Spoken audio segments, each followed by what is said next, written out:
بسم اللہ الرحمن الرحیم۔ مرنے کے بعد کی 100 باتیں۔ جب مومن بندے کا موت کا وقت آتا ہے تو اس کی طرف آسمان سے بہت سارے فرشتے اترتے ہیں۔ ان کے چہرے سورج کی طرح روشن ہوتے ہیں اور وہ آ کر دور دور تک بیٹھ جاتے ہیں جہاں تک اس کی نظر پہنچتی ہے۔ یہ فرشتے اپنے ساتھ جنتی کفن لاتے ہیں اور جنت کی خوشبو لاتے ہیں۔ اس کے بعد ملک الموت علیہ السلام آتے ہیں اور مرنے والے کے سر کے پاس آ کر بیٹھ جاتے ہیں اور کہتے ہیں، اے پاکیزہ روح، اللہ کی طرف نکل کر چل۔ اس طرح اس کی روح بہت ہی آسانی سے نکال لیتے ہیں۔ پھر ملک الموت علیہ السلام اس کی روح کو لے کر دوسرے فرشتوں کے ہاتھ میں دے دیتے ہیں۔ وہ فرشتے اسے لے کر جنتی کفن اور خوشبو میں رکھ کر آسمان کی طرف چل دیتے ہیں۔ فرشتے اس کی روح کو آسمان کی طرف چڑھتے ہیں اور آسمان پہ جس فرشتوں کی جماعت پہ ان کا گزر ہوتا ہے تو وہ کہتے ہیں، کتنی اچھی روح ہے، کتنی پاکیزہ روح ہے، اور اسے اچھے سے اچھا نام لیتے ہیں۔ فرشتے آسمان تک پہنچتے ہیں اور آسمان کا دروازہ کھلواتے ہیں تو فرشتے دروازہ کھول دیتے ہیں اور اس روح کو لے کر اوپر چلے جاتے ہیں حتیٰ کہ 7ویں آسمان تک پہنچ جاتے ہیں۔ پھر اللہ تعالیٰ کہتے ہیں کہ بندے کا نام کتاب علین میں لکھ دو اور اسے زمین پر واپس لے جاؤ، کیونکہ میں نے انسان کو زمین سے ہی پیدا کیا ہے اور اسی میں اس کو لوٹا دوں گا اور اسی سے اس کو دوبارہ نکالوں گا۔ پھر فرشتے اس کی روح کو لا کر اس کے جسم میں لوٹا دیتے ہیں۔ 2 فرشتے اس کے پاس آتے ہیں اور سوال جواب شروع ہوتا ہے۔ جب بندہ فرشتوں کے سوال کے صحیح جواب دے دیتا ہے تو ایک آواز آتی ہے کہ میرے بندے نے سچ کہا، اس کے لیے جنت کے بچھونے بچھا دو اور اس کو جنت کے کپڑے پہنا دو، اور اس کی طرف جنت کا دروازہ کھول دیا جاتا ہے۔ اس کی قبر میں جنت کی خوشبو آتی رہتی ہے اور اس کی قبر کو دور دور تک پھیلا دیتے ہیں۔ پھر اس کے بعد اس کے پاس ایک خوبصورت اور بہترین لباس والا ایک شخص آتا ہے اور آ کر کہتا ہے کہ خوشی کی بشارت سن لے، یہ تیرا وہ دن ہے جس کا تجھ سے دنیا میں وعدہ کیا جاتا تھا۔ وہ کہتا ہے، تم کون ہو؟ واقعی تمہارا چہرہ کہنے کے لائق ہے اور اسی لائق ہے کہ اچھی خبر لائے۔ وہ کہتا ہے کہ میں تیرا اچھا عمل ہوں۔ اس کے بعد وہ خوشی میں کہتا ہے، اے رب قیامت قائم فرما، اے رب قیامت قائم فرما۔ جب برے انسان کی موت کا وقت آتا ہے تو کالے چہرے والے فرشتے آسمان سے اترتے ہیں اور اس کے پاس آ کر دور تک بیٹھ جاتے ہیں۔ وہ اپنے ساتھ بدبودار ٹاٹ لاتے ہیں۔ پھر ملک الموت علیہ السلام تشریف لاتے ہیں اور آ کر اس کے سر کے پاس بیٹھ جاتے ہیں۔ پھر اس سے کہتے ہیں، خبیث جان، اللہ کی ناراضگی کی طرف نکل۔ ملک الموت علیہ السلام کی یہ بات سن کر اس کی روح جسم میں ادھر ادھر بھاگی پھرتی ہے۔ اس کی روح جسم سے اس طرح نکالتے ہیں جس طرح بھیگا ہوا اون کانٹے دار درخت پر لپٹا ہو اور اسے زور سے کھینچا جائے۔ پھر اس کی روح ملک الموت علیہ السلام اپنے ہاتھ میں لے کر دوسرے فرشتوں کو دے دیتے ہیں اور فرشتے اس کی روح کو ٹاٹوں میں لپیٹ دیتے ہیں اور ان ٹاٹوں سے ایسی بدبو آتی ہے جیسی مردہ سڑی لاش سے آتی ہے۔ فرشتے اس کی روح کو آسمان کی طرف چڑھتے ہیں اور فرشتوں کی جس جماعت سے گزرتے ہیں وہ کہتے ہیں، یہ کون بری روح ہے، اور اسے برے سے برا نام سے پکارتے ہیں۔ اسے لے کر آسمان تک پہنچتے ہیں اور دروازہ کھلوانا چاہتے ہیں مگر اس کے لیے دروازہ نہیں کھولا جاتا ہے۔ پھر اللہ تعالیٰ فرماتے ہیں کہ اس کا نام کتاب سجین میں لکھ دو جو سب سے نیچے زمین میں ہے۔ چنانچہ اس کی روح وہیں سے پھینک دی جاتی ہے۔ پھر اس کی روح اس کے جسم میں لوٹا دی جاتی ہے۔ پھر اس کے پاس 2 فرشتے آتے ہیں اور اسے بٹھاتے ہیں اور سوال جواب شروع کرتے ہیں۔ جب یہ فرشتوں کے سوال کے جواب نہیں دے پاتا تو آسمان سے ایک منادی آواز دیتا ہے کہ اس نے جھوٹ کہا، اس کے نیچے آگ بچھا دو اور اس کے لیے دوزخ کا دروازہ کھول دو اور اس کی قبر کو تنگ کر دو۔ پھر اس کے پاس ایک شخص آتا ہے جو بہت بدصورت اور برے کپڑے پہنے ہوئے ہوتا ہے۔ اس کے جسم سے بری بدبو آتی ہے۔ وہ شخص اس سے کہتا ہے کہ مصیبت کی خبر سن لے، یہ وہ دن ہے جس کا تجھ سے وعدہ کیا جاتا تھا۔ وہ کہتا ہے تو کون ہے؟ واقعی تیرا چہرہ اسی لائق ہے کہ تو بری خبر سنائے۔ وہ کہتا ہے کہ میں تیرا برا عمل ہوں۔ یہ سن کر وہ کہتا ہے اے رب قیامت قائم نہ کر، اے رب قیامت قائم نہ کر۔ جب مومن کو قبر میں دفنا دیتے ہیں تو اس کو ایسا معلوم ہوتا ہے جیسے سورج چھپ رہا ہو۔ جب قبر میں مومن بندے کی روح لوٹائی جاتی ہے تو آنکھیں ملتا ہوا اٹھ کر بیٹھتا ہے اور فرشتوں سے کہتا ہے کہ مجھے چھوڑ دو، میرا نماز کا وقت ہو رہا ہے، میں نماز پڑھتا ہوں۔ اور یہ وہی کہے گا جو دنیا میں نماز کا پابند تھا، وقت پر پڑھتا تھا۔ تمہارے اعمال تمہارے رشتہ داروں اور خاندان والوں کے سامنے پیش کیے جاتے ہیں جو آخرت میں پہنچ چکے ہیں، یعنی جو ہم سے پہلے جو فوت ہو چکے ہیں۔ اگر تمہارا نیک عمل ہو تو وہ خوش ہوتے ہیں اور اللہ سے دعا کرتے ہیں کہ اس کو اسی پر موت دیجیے، اور اگر برا عمل ان کے سامنے پیش ہوتا ہے تو وہ کہتے ہیں یا اللہ اس کے دل میں نیکی ڈال دے جو تیری رضا اور تیرے قریب ہونے کا سبب ہو جائے۔ جب قبر میں منکر نکیر فرشتے آتے ہیں تو ان کی آواز مومن کے کانوں میں ایسی ہوگی جیسے ایک سریلی آواز کان میں بھلی معلوم ہوتی ہے، اور جیسے آنکھوں میں سرما لگانے سے آنکھوں کو لذت محسوس ہوتی ہے۔ مومن کو قبر کا دبانا ایسا ہے جیسے کسی کے سر میں درد ہو اور اس کی ماں دھیرے دھیرے اپنے بیٹے کا سر دباتی ہے تو وہ اس سے آرام و راحت پاتا ہے۔ نبی صلی اللہ علیہ وسلم نے فرمایا ہر مومن کے لیے آسمان کے 2 دروازے ہیں، ایک دروازے سے اس کا عمل چڑھتا ہے اور ایک دروازے سے اس کا رزق اترتا ہے۔ جب مومن بندہ مر جاتا ہے تو دونوں دروازے اس کے مرنے پر روتے ہیں۔ جب مومن بندہ مر جاتا ہے تو اس کے مرنے سے قبرستان اپنے آپ کو سجا لیتا ہے، لہٰذا قبرستان کا کوئی حصہ ایسا نہیں ہوتا جو یہ تمنا نہ کرتا ہو کہ یہ مجھ میں دفن ہو۔ حضرت ابن عباس رضی اللہ تعالیٰ عنہ فرماتے ہیں کہ مومن کے مرنے پر 40 دن تک زمین روتی ہے۔ حضرت عطا الخراسانی رحمۃ اللہ علیہ فرماتے ہیں جو بندہ زمین کے کسی حصے میں سجدہ کرتا ہے وہ حصہ قیامت کے روز اس کے حق میں گواہی دے گا اور اس کے مرنے کے دن روئے گا۔ ایک روایت میں ہے کہ قیامت کے دن کچھ بعض آدمیوں کے ساتھ پہاڑوں کے برابر نیکیاں ہوں گی، وہ یہ دیکھ کر عرض کرے گا کہ یہ مجھے کہاں سے ملی؟ ارشاد ہوگا کہ تیری اولاد کے استغفار کرنے کی بدولت تجھے یہ ملی ہیں۔ ہمارے نبی صلی اللہ علیہ وسلم نے فرمایا میت اپنی قبر میں ایسا ہی محتاج ہوتا ہے جیسا کوئی ڈوبتا ہوا انسان محتاج ہوتا ہے کہ کوئی اسے بچانے آئے۔ قبر میں میت دوسروں کی دعاؤں کا منتظر رہتا ہے کہ کوئی ہمارے لیے دعا کرے، استغفار کرے اور ہمارے لیے پڑھ کے بخشے۔ وہ انتظار کرتا رہتا ہے۔ جب کوئی قبرستان سے گزرتا ہے تو وہ سوچتا ہے کہ یہ مجھ پر ایصال ثواب کر دے، اور جب کوئی اسے پڑھ کر ایصال ثواب کرتا ہے اور استغفار کرتا ہے تو اسے ساری دنیا اور جو کچھ دنیا میں ہے اس سب سے زیادہ اس کو دعا محبوب ہوتی ہے۔ بے شک زمین والوں کی دعا اللہ قبر والوں پر پہاڑوں کے برابر ثواب دیتے ہیں۔ جب نیک بندہ فرشتوں کو دیکھتا ہے تو فرشتے اس سے کہتے ہیں کہ ہم تم کو دنیا میں واپس کر دیں اور روح کو نہ نکالیں؟ وہ کہتا ہے کیوں مجھے غموں اور فکروں کی جگہ چھوڑ جانا چاہتے ہو؟ اب تو میں نہیں رہتا یہاں، اب مجھے بس اللہ کے پاس لے چلو۔ موت کے وقت مومن بندے کے پاس فرشتے آ کر اسے خوشخبری سناتے ہیں اور اس سے کہتے ہیں کہ تم جہاں جا رہے ہو وہاں جانے سے ڈرو نہیں، لہٰذا اس کا خوف جاتا رہے گا۔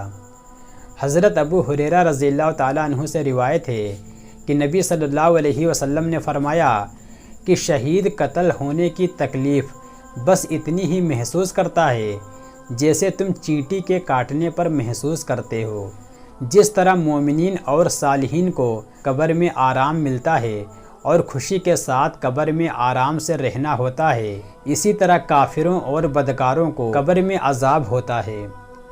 قبر میں کافر پر 99 اسلحے مقرر کر دیے جاتے ہیں جو قیامت تک اسے ڈستے رہتے ہیں، اور ان کے زہر کا عالم یہ ہے اگر ان میں سے ایک بھی زمین پر پھونکار مار دے تو زمین بالکل سبزی نہ اگائے۔ جب قبر میں کافر فرشتوں کے سوال کے جواب نہیں دے پاتا تو حکم ہوتا ہے کہ اس کے نیچے آگ بچھا دو اور اسے آگ کے کپڑے پہنا دو اور اس کی طرف دوزخ کا دروازہ کھول دو اور اس کی قبر کو تنگ کر دو۔ اس کی قبر کو اتنا زیادہ تنگ کر دیا جاتا ہے کہ اس کی پسلیاں ادھر سے ادھر گھس جاتی ہیں۔ پھر اس کے اوپر عذاب دینے والا فرشتہ مقرر کر دیا جاتا ہے جو اندھا اور بہرا ہوتا ہے۔ اس کے پاس لوہے کے ہتھوڑے ہوتے ہیں، وہ ہتھوڑا اگر پہاڑ پر مار دیا جائے تو پہاڑ ضرور مٹی بن جائے۔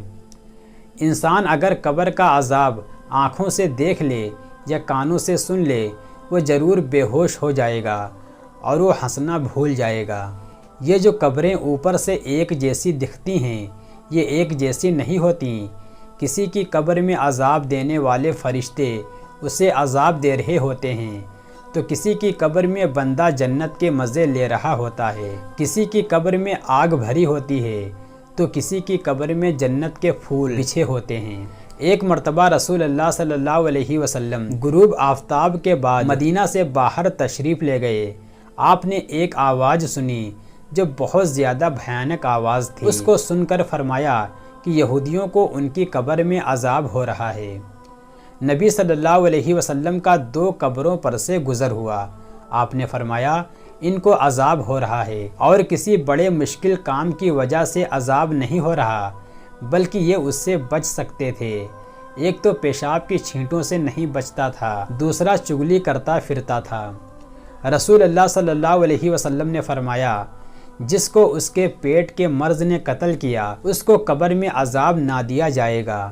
پیٹ کے کئی مرض ہیں جو بھی موت کا سبب بن جائے اس کو قبر میں عذاب نہ ہوگا۔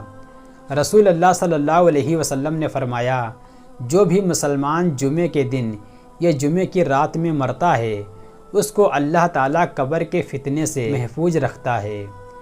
حضرت انس بن مالک رضی اللہ تعالیٰ عنہ فرماتے ہیں کہ رمضان کے مہینے میں مردوں سے قبر کا عذاب اٹھا لیا جاتا ہے۔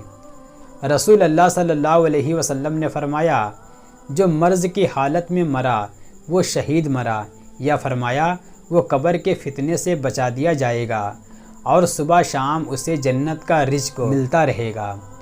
حدیث میں آتا ہے کہ جب کوئی مر جاتا ہے تو صبح شام اس کا ٹھکانہ جنت یا دوزخ اس کے سامنے پیش کی جاتی ہے۔ اگر وہ جنتی ہے تو صبح شام اس کے سامنے جنت پیش کی جاتی ہے اور اگر وہ دوزخی ہے تو صبح شام اس کے سامنے دوزخ پیش کی جاتی ہے اور اس کا ٹھکانہ دکھا کر اس سے کہا جاتا ہے کہ یہ تیرا ٹھکانہ ہے۔ دوزخ کی دیواریں اتنی موٹی ہیں کہ صرف ایک دیوار کی چوڑائی طے کرنے کے لیے 40 سال لگ جائیں گے۔ جہنم کی گہرائی اتنی ہے کہ اگر ایک پتھر جہنم میں ڈالا جائے تو گرتے گرتے جہنم کی تہہ تک جانے تک 70 سال لگ جائیں گے، اتنی گہرائی ہے جہنم کی۔ دوزخ کے 7 دروازے ہیں جن میں سے ایک اس کے لیے ہے جو میری امت پر تلوار اٹھائے۔ دوزخیوں میں سب سے ہلکا عذاب اس شخص پر ہوگا جس کی دونوں جوتیاں اور تسمے آگ کے ہوں گے، جس کی وجہ سے اس کا دماغ ہانڈی کی طرح کھول رہا ہوگا اور وہ یہ سمجھے گا کہ مجھے ہی سب سے زیادہ عذاب ہو رہا ہے، بلکہ اس کو سب سے کم ہوگا۔ اللہ تعالیٰ فرماتا ہے کہ اے ایمان والوں، اپنے آپ کو اور اپنے گھر والوں کو دوزخ کی آگ سے بچاؤ جس کا ایندھن انسان اور پتھر ہیں۔ پھر فرمایا یہ پتھر کفار کے عذاب کے لیے تیار فرمائے ہیں۔ ان پتھروں کے علاوہ مشرکین کی وہ مورتیاں بھی دوزخ میں ہوں گی جن کی وہ پوجا کیا کرتے تھے۔ دوزخ بہت بڑی جگہ ہے لیکن عذاب کے لیے دوزخیوں کو تنگ تنگ جگہوں میں رکھا جائے گا۔ جس طرح دیواروں میں کیلیں گاڑی جاتی ہیں اس طرح دوزخیوں کو دوزخ میں ٹھونسا جائے گا۔ جس طرح جانور دانہ تلاش کر کے چگتا ہے اسی طرح دوزخ میدان حشر سے برے لوگوں کو ایک ایک کر کے دیکھ بھال کر کے چن لے گا۔ نبی صلی اللہ علیہ وسلم نے فرمایا کہ بے شک دوزخ میں بڑی لمبی گردن والے اونٹ کے برابر سانپ ہیں جن کے زہریلے مادے کی حقیقت یہ ہے کہ اگر ایک بار ان میں سے ایک سانپ ڈسے گا تو دوزخی 40 سال تک اس کی سوجش محسوس کرتا رہے گا۔ پھر فرمایا اور بے شک دوزخ میں پالان سے لدے ہوئے کھچروں کی طرح بچھو ہیں، جن کے زہریلے مادے کی حقیقت یہ ہے کہ ایک بار جب ان میں سے ایک بچھو ڈسے گا تو دوزخی 40 سال تک اس کی سوجش محسوس کرتا رہے گا۔ دوزخ میں یہ بھی نہیں ہو سکتا کہ دوزخ میں پڑے پڑے موت ہی آ جائے اور عذاب سے بچ جائیں، بلکہ یہاں بے انتہا تکلیف ہونے پر بھی زندہ رہو گے۔ حدیث پاک میں ہے کہ جب جنتی جنت میں پہنچ جائیں گے اور دوزخی دوزخ میں جا چکے ہوں گے اور دوزخ سے کوئی جنت میں جانے والا باقی نہ رہے گا، تو دوزخ اور جنت کے درمیان میڑھے کی صورت میں موت لائی جائے گی۔ اس کے بعد ایک پکارنے والا پکارے گا کہ اے جنتیوں، اب تمہیں موت نہ آئے گی، اور اے دوزخیوں، اب تمہیں موت نہ آئے گی۔ اس اعلان کو سنتے ہی اہل جنت کی خوشی میں اضافہ ہوگا اور اہل دوزخ کا رنج اور زیادہ بڑھ جائے گا۔ رسول اللہ صلی اللہ علیہ وسلم نے فرمایا کہ جہنم میں دوزخی ڈالے جاتے رہیں گے اور دوزخ کہتا جائے گا کہ کیا اور بھی ہیں، اور جب سب دوزخی داخل ہو جائیں گے جب بھی نہ بھرے گا، حتیٰ کہ رب العزت اس پر اپنا قدم شریف رکھ دیں گے، جس کی وجہ سے دوزخ سمٹ جائے گا اور یوں عرض کرے گا، بس بس آپ کی عزت اور کرم کا واسطہ دیتا ہوں۔ دنیا میں دستور ہے کہ صبر کرنے سے مصیبت کے بعد راحت نصیب ہو جاتی ہے، مگر دوزخیوں کے عذاب کے بارے میں ارشاد ہے، دوزخیوں سے کہا جائے گا، اس میں داخل ہو جاؤ، پھر صبر کرو یا نہ کرو، تمہارے حق میں دونوں برابر ہیں، جیسا کہ تم کرتے تھے ویسا ہی تمہیں بدلہ دیا جائے گا۔ دوزخیوں کو کھولتے ہوئے چشمے کا پانی ملے گا اور سوائے جھاڑ کانٹوں والے کھانے کے ان کے لیے کچھ کھانا نہ ہوگا جو نہ طاقت دے گا اور نہ ہی بھوک کو دور کرے گا۔ سورہ مزمل میں اللہ تعالیٰ فرماتا ہے، بے شک ان کافروں کے لیے ہمارے پاس بیڑیاں اور آگ کا ڈھیر اور گلے میں اٹک جانے والا کھانا اور دردناک عذاب ہے۔ رسول اللہ صلی اللہ علیہ وسلم نے فرمایا، جس سے کوئی علم کی بات پوچھی گئی اور اس نے جانتے ہوئے نہ بتائی بلکہ اس کو چھپا لیا تو اس کے منہ میں آگ کی لگام لگائی جائے گی۔ رسول اللہ صلی اللہ علیہ وسلم نے فرمایا، میرے رب نے قسم کھائی ہے کہ مجھے اپنی عزت کی قسم ہے، میرے بندوں میں سے جو بھی بندہ شراب کا گھونٹ پیے گا تو اس کو اتنی ہی پیپ پلاؤں گا، اور جو بندہ میرے ڈر سے شراب چھوڑے گا اس کو پاک صاف ہوجوں سے پلاؤں گا۔ رسول اللہ صلی اللہ علیہ وسلم نے فرمایا کہ اللہ تعالیٰ کے نزدیک سب سے زیادہ سخت عذاب تصویر بنانے والے کو ہوگا، اور ارشاد فرمایا کہ ہر تصویر بنانے والا دوزخ میں ہوگا، اس کی بنائی ہوئی ہر تصویر کے بدلے ایک جان بنا دی جائے گی جو اس کو دوزخ میں عذاب دے گی۔ رسول اللہ صلی اللہ علیہ وسلم نے فرمایا، جس نے سونے چاندی کے برتن میں یا کسی ایسے برتن میں کچھ کھایا یا پیا جس میں سونے یا چاندی کا کوئی حصہ ہو تو وہ اپنے پیٹ میں دوزخ کی آگ بھرتا ہے۔ رسول اللہ صلی اللہ علیہ وسلم نے فرمایا، جس نے پہاڑ سے گر کر خودکشی کر لی تو وہ دوزخ کی آگ میں ہوگا، اس میں ہمیشہ ہمیشہ چڑھتا اور گرتا رہے گا۔ یہ کافر کے متعلق ہے۔ مسلمان خودکشی کرنے والا خودکشی کی سزا پوری کر لینے کے بعد دوسرے گنہگار مسلمانوں کی طرح جنت میں داخل ہو جائے گا۔ جس نے زہر پی کر خودکشی کر لی تو اس کا زہر اس کے ہاتھ میں ہوگا، جس کو دوزخی آگ میں ہمیشہ ہمیشہ پیتا رہے گا، اور جس نے کسی لوہے کی چیز سے خودکشی کر لی تو اس کی وہ لوہے کی چیز اس کے ہاتھ میں ہوگی، جس کو ہمیشہ ہمیشہ دوزخ کی آگ میں اپنے پیٹ میں گھماتا رہے گا۔ جس کھولتے پانی میں دوزخی ڈالے جائیں گے اس کے متعلق حضرت قتادہ رضی اللہ تعالیٰ عنہ فرماتے ہیں کہ گنہگار کے بال پکڑ کر اسے پانی میں گوتا دیا جائے گا تو اس کا تمام گوشت گل کر گر جائے گا اور ہڈیوں کے ڈھانچے اور آنکھوں کے سوا کچھ نہ بچے گا۔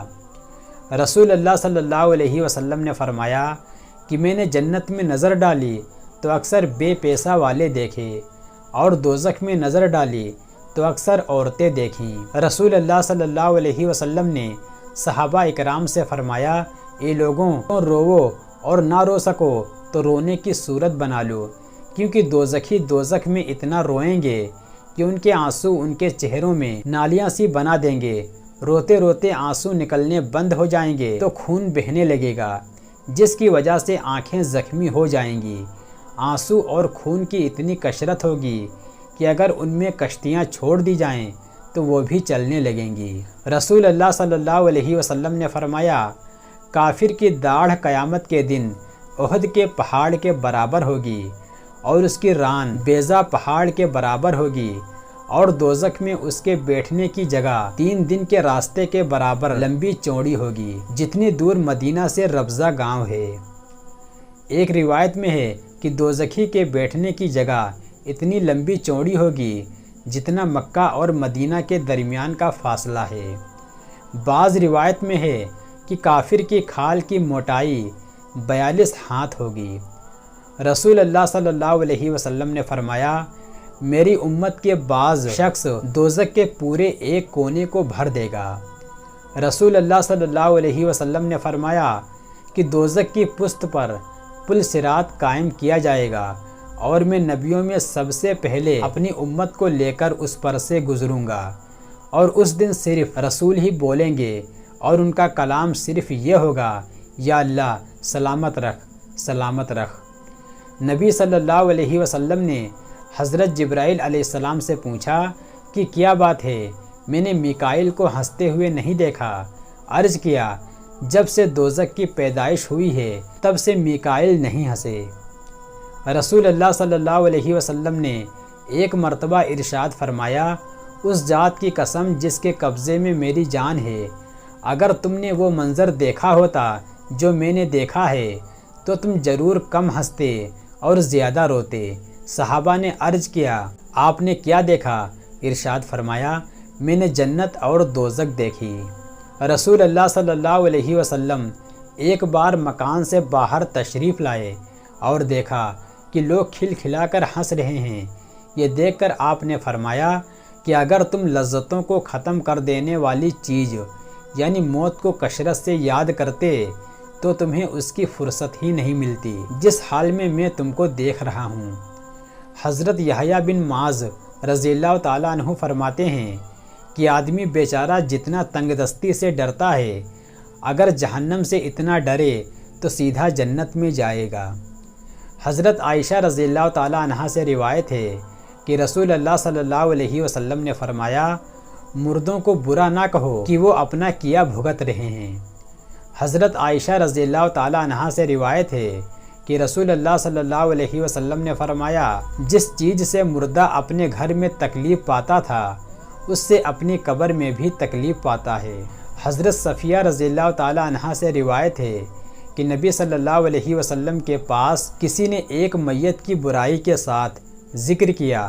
آپ نے فرمایا، جب میت کا ذکر کرو تو بھلائی کے ساتھ ذکر کرو۔ حضرت ابن عمر رضی اللہ تعالیٰ عنہ سے روایت ہے کہ نبی صلی اللہ علیہ وسلم نے فرمایا، میت کی خوبیوں کا ذکر کرو اور ان کی برائیوں سے اپنی زبان کو بند کرو۔ حضرت عائشہ رضی اللہ تعالیٰ عنہ سے روایت ہے کہ میں نے رسول اللہ صلی اللہ علیہ وسلم سے سنا، آپ فرماتے تھے کہ میت کا تذکرہ نہ کرو مگر بھلائی کے ساتھ، اگر وہ جنتی ہے تو تم گنہگار ہوگے، اور اگر وہ دوزخی ہے تو وہی اس کے لیے کافی ہے۔ نبی صلی اللہ علیہ وسلم نے عمار بن حزم رضی اللہ تعالیٰ عنہ کو ایک قبر پر بیٹھے دیکھا تو فرمایا، قبر سے اتر جا، میت کو تکلیف نہ دے تاکہ وہ بھی تجھ کو تکلیف پہنچائے، یعنی بد دعا کرے۔ رسول اللہ صلی اللہ علیہ وسلم نے فرمایا، جو شخص اپنے ماں باپ کے مرنے کے بعد ان کی طرف سے حج کرے تو اللہ تعالیٰ حج کرنے والے کو دوزخ سے آزاد کرتا ہے، اور ان دونوں کو پورے حج کا ثواب ملتا ہے بغیر کمی کے۔ اللہ تعالیٰ نے روح سے اچھی اور پاکیزہ کوئی شے نہیں بنائی۔ جب تک روح بدن میں رہتی ہے بدن تر و تازہ رہتا ہے، اور جب روح کو نکال لیتے ہیں تو بدن سڑ گل جاتا ہے۔ حضرت ابو ہریرہ رضی اللہ تعالیٰ عنہ سے روایت ہے کہ رسول اللہ صلی اللہ علیہ وسلم نے فرمایا کہ آدمی سڑ گل جاتا ہے مگر ریڑھ کی ہڈی وہ نہیں سڑتی، قیامت کے دن اس سے تمام بدن درست کیا جائے گا۔ ایک روایت میں ہے کہ قیامت کے دن میدان محشر میں مؤذن کی گردن سب سے بلند رہے گی اور قبر میں اس کا بدن محفوظ رہے گا۔ ایک روایت میں ہے کہ جس شخص نے کبھی گناہ نہیں کیا زمین اس کا گوشت نہیں کھا سکتی۔ جس نے کسی کو تکلیف نہیں دی تو اللہ تعالیٰ وعدہ کرتا ہے کہ میں اس کی قبر سے تکلیف کو دور کر دوں گا۔